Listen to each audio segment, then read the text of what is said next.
Hey everyone, Bill Lethman here for MoneyEvolution.com. In today's video blog, I want to talk about the new Trump tax proposal that came out yesterday.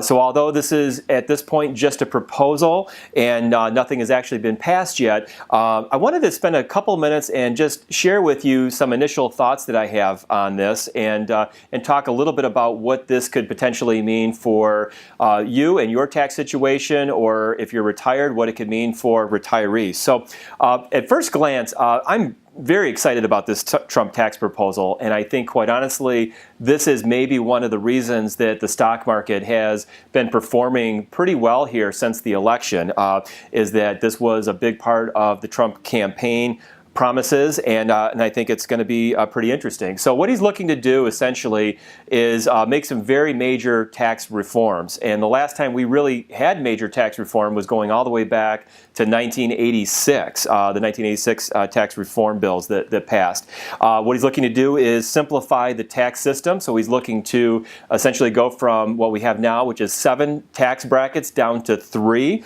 What he's talking about is a 10% tax bracket, a 25% tax bracket, and a 35% tax bracket. So anytime we simplify the tax code, I am definitely in favor of that. And I think across the board, this looks like it's something that will or should probably help almost everybody. There probably will be some outliers there that may not see a benefit from this, but it's certainly going to affect, I believe, some of the upper income earners, because he's actually removing the top tax rate of 39.6%. So the top tax rate at this proposal would be 35%, so a nice reduction there.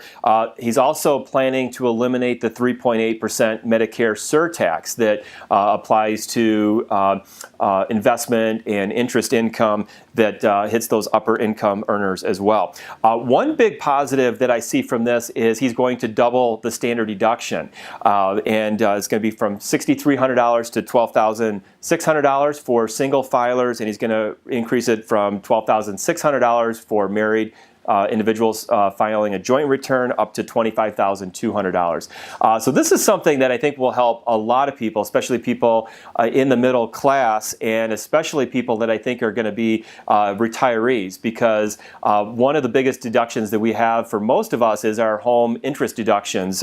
And so a lot of our clients that are in retirement that don't have a mortgage payment anymore are filing using the standard deduction. So that should be a really nice benefit for those individuals. He is talking about taking away some tax deductions.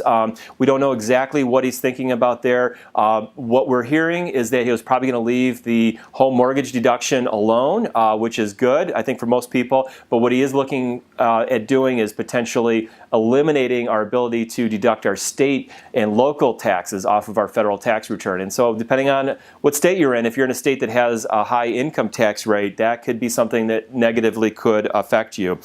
He's also going to repeal the alternative minimum tax. That is something that we're very excited about. Again, that's another simplification of the tax system and the tax returns. He's going to repeal estate taxes as well. Now, this only really affected people, individuals that had an estate over $5.5 million potentially there, but that's going to be a nice bonus. And then lowering of the corporate tax return from a top rate of 35% to a top rate of 15%. So I think some really positive things there. We'll need to wait and see what he's going to be able to get passed. He should hopefully have some support. I think there'll be some people out there, and rightly so, wondering what this tax cut proposal could mean for our budget deficits and the long-term deficits that we're going to have for our national debt. So I think that's one of the big concerns. One of the ideas that he has, and I think we'll get some of it to some degree, is that lowering these tax rates might encourage more economic growth. And I think that should be the case. That seems to be what typically happens when you put more money into people's pockets. They go out and spend that money, and that in turn gets the economy rolling. And we could solve some of those deficit issues a little bit with some of that economic growth activity, but we'll wait and see what happens. So anyway, I just wanted to share that with you. I hope you found this helpful and interesting. We'll continue to keep things updated. Depending on when you're watching this, we're actually going to be doing our live tax presentation coming up in a couple of weeks, and so we'll be sending out emails for everybody that's on our list there. And if you're not on our list, head over to moneyevolution.com and get on our list, and we'll be sure to let you know about all the new things that we're doing there. So anyway, that's it for today's video. I'll see everyone back at our next video. Thanks.